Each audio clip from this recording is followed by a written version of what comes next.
Hola, buenos días desde La Habana. Y sí, soy yo, como algunos ya saben y otros imaginan, Joanny Sánchez. Y además estoy aquí en este viernes, que es el último día de la semana en que abriré de par en par la ventana 14 sobre una ciudad que ha amanecido hoy soleada pero fresca, así que los voy a invitar a que se asomen junto a mí a los temas y las noticias de este 13 de noviembre de 2020, aquí en Cuba. Hoy voy a comenzar con un tema que mezcla individualismo, extorsión, secuestro y también rivalidades. Pero antes de decirles los titulares, voy a pasar a servirme, como es tradición en este programa, el cafecito informativo que está recién colado, así que lo pongo en la taza para que refresque. Es el último de esta semana, vendrá entonces la pausa de sábado y domingo y no volveré a grabar hasta el próximo lunes, así que voy a disfrutar muy bien este cafecito de hoy. Les comento los titulares del día que ya les adelantaba. El primer tema está vinculado también con un suceso bastante triste, que es la extorsión, el secuestro de muchos cubanos que emigran fuera de la isla en la ruta hacia cumplir sus sueños. Y es que muchas veces, y lamentablemente, señoras y señores, el cubano es el lobo del cubano. Y ya les contaré por qué. En un segundo momento hablaré de que una encuesta realizada entre activistas y periodistas independientes dentro y fuera de la isla evalúa muy críticamente el acuerdo entre la Unión Europea y Cuba, sí, ese mismo del que hablamos recientemente en este programa. También los cubanos en una situación irregular en Costa Rica, Centroamérica, podrán quedarse al menos 2 años en ese país con un permiso especial. Una buena noticia de la que le daré algunos detalles. Y para terminar, una pincelada cinematográfica. El Festival de Cine de La Habana, por primera vez en su historia, quedará partido en 2 y ya les diré por qué. Dicho esto, presentados los titulares, ahora sí, viene ese momento mágico del día en que voy a revolver para tomarme el cafecito informativo. Les recuerdo que es el último de la semana, una intensa semana editorial, así que muy bien ganado este cafecito que está recién colado, amargo, sin una gota de azúcar, como saben que me gusta a mí, pero siempre necesario. Después de este primer y largo sorbito de café del día, pues los invito, como es tradición también en este podcast, a que pasen por las páginas del diario digital 14ymedio.com y allí podrán ampliar muchos de estos temas y la mayoría de estas noticias. Dicho esto, me voy con una información que leí ayer y literalmente me estrujó el corazón.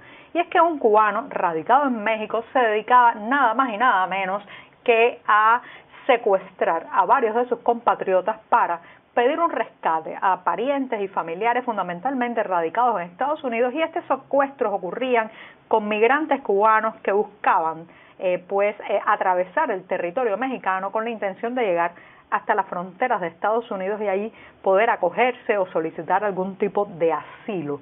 Entonces, pues este cubano, ¿qué hacía? Atraía, raptaba, secuestraba a estos cubanos, los mantenía retenidos en muy malas condiciones y pedía, extorsionaba a la familia, pedía dinero, pedía un rescate para liberarlos. Esto es una información que fue difundida por la Fiscalía General de la República Mexicana y a partir de una denuncia que hicieron varios familiares que estaban entrampados en esta situación de que les estaban exigiendo dinero para liberar a su familiar secuestrado en México. Esto son historias que lamentablemente son muy repetidas cuando de migración ilegal se trata. También muchos cubanos han pasado por esto, pero yo quiero enfocarme en esta cuestión, en el tema de que haya sido justamente un compatriota el que haya sometido, secuestrado, extorsionado y maltratado a personas que nacieron en el mismo país que él, que comparten la misma lengua, la misma cultura, las mismas referencias.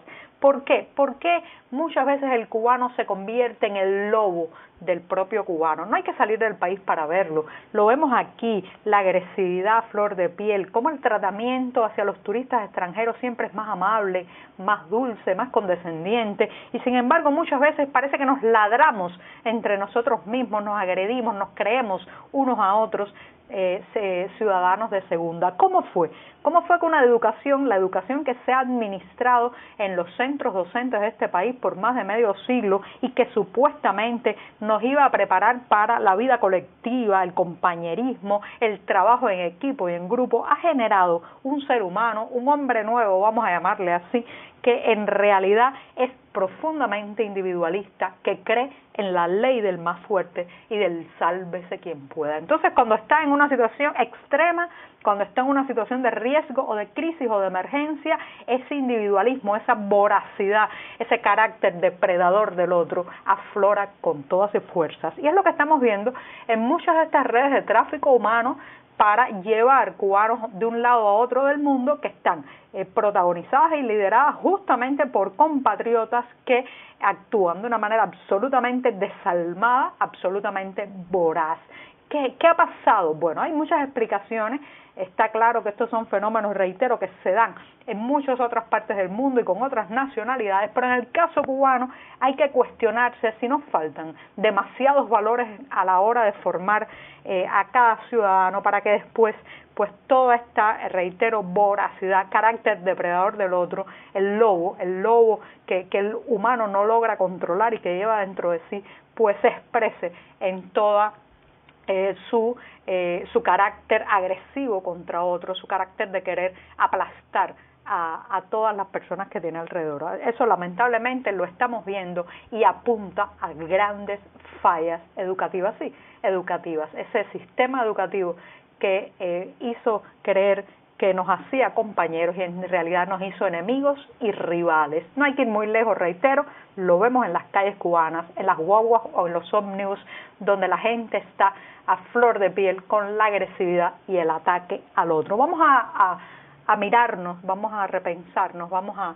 evaluarnos, porque esta agresividad que tenemos entre nosotros mismos, este deseo de aplastar a quienes nos rodean y el otro, hay que calmarlo, porque no augura nada nuevo en los tiempos que vivimos, tiempos de crisis, tiempos de dificultades, tiempos de emergencias. Bueno, me extendí un poco en el primer tema, pero ahora me voy a dar un segundo de sorbito de café para poder seguir a la segunda cuestión, porque es viernes y ya sabe, se necesita más cafecito todavía. Recuerdan que hace unos días hablaba aquí del acuerdo firmado entre la Unión Europea y Cuba. ¿Se acuerdan, verdad? Bueno, en ese momento ha sido una evaluación. Les recuerdo también que el acuerdo entre la Unión Europea y Cuba se firmó en 2016, pero en realidad se ratificó a finales de 2017, por lo que está cumpliendo por estos días sus 3 años de vigencia. Y claro está, hay muchas evaluaciones, se hace balance, se mira críticamente un acuerdo que parece ser más letra muerta que otra cosa. Y así lo prueba una encuesta realizada en más de un centenar de personas, la mayoría de ellos activistas cubanos, periodistas independientes, algunos, un poco más de 70, radicados en la isla, otros fuera del país, y se le hacen alguna serie de preguntas. Esto es una encuesta que ha organizado la organización Civil Rights Defenders, y encontrarán más información en las páginas del diario 14 y medio. En esta encuesta es muy interesante porque de los 70 activistas y periodistas independientes radicados en la isla que fueron cuestionados, a los que se les preguntó sobre el acuerdo de diálogo entre la Unión Europea y Cuba, especialmente en sus acápites de derechos humanos, que hace unos días comentábamos aquí que habían sido un fracaso, letra muerta, papel mojado. Incluso en estos 3 años de vigencia se han reportado los más grandes ataques de la última década a la libertad de expresión y a la libertad de información en esta isla. Entonces, 68 de los 70 encuestados que viven en Cuba afirmaron que les gustaría tomar partido en un diálogo con la delegación de la Unión Europea en La Habana, o sea, ser consultados, ser tenidos en cuenta, pero también muchos de ellos, la mayoría, evaluó la situación de los derechos en Cuba como en franco deterioro desde 2016 hasta la fecha. Y pues también 108 de los 110 en total de los encuestados dentro y fuera de la isla consideró que el régimen cubano no cumple con el artículo de derechos humanos, que es clave en este acuerdo entre la Unión Europea y La Habana. Fíjense los números qué interesante cómo están marcando una tendencia de descreimiento, una mirada muy crítica y profundamente evaluando en negativo un acuerdo que se había presentado como una solución, como un nuevo camino a partir de la eliminación de la llamada posición común que mantuvo la Unión Europea por muchos años con respecto al régimen de La Habana. Lo cierto es que 3 años después de ser ratificado este acuerdo entre ambas partes, el criterio, la opinión que tienen activistas, periodistas independientes, ciudadanos dentro y fuera de Cuba es muy negativa con lo que realmente ha logrado. Así que hay que revisitarlo, algunos llaman incluso a eliminarlo, a que las partes se vuelvan a sentar y rehagan otro documento, en fin, lean las conclusiones de esta encuesta muy esclarecedora en las páginas de 14 y medio. Y me voy rápidamente con otro tema. Los cubanos que están en Costa Rica y que han vivido muchos de ellos un verdadero calvario atravesando Centroamérica, tratando de llegar pues a un espacio donde puedan realizarse, donde puedan realizar sus sueños personales y profesionales, han recibido esta semana una buena noticia, finalmente, porque el gobierno costarricense ha creado una categoría especial de asilo para cubanos, venezolanos y nicaragüenses. El requisito, ¿cuál es? Haber estado o haber llegado a ese país antes del 18 de marzo de este año. 18 de marzo de 2020, reitero, es la fecha obligatoria, el límite para haber llegado a Costa Rica y poder beneficiarse de esta nueva categoría especial de asilo. Esto inicialmente dará un beneficio de 2 años que dará protección para poder trabajar, desempeñarse en cualquier actividad laboral remunerada, tener libertad para moverse dentro del territorio costarricense, en fin, residir como un ciudadano de derechos en ese país centroamericano y podría ser prorrogable en periodos iguales. Así que ya saben, si tiene un familiar en Costa Rica o está usted en esa situación, hay buenas noticias desde la acogida, la flexibilización y también el carácter humano que está demostrando el gobierno costarricense con esta medida. Y me despido diciéndoles que el famoso Festival Internacional del Cine de La Habana, que se hace en diciembre, pues este año va a tener una característica peculiar, por primera vez en su historia, sí, como oyen, va a estar partido en dos, dividido en 2 mitades, una se hará este diciembre como es tradición y otra en marzo de 2021. Son las medidas a las que obliga la pandemia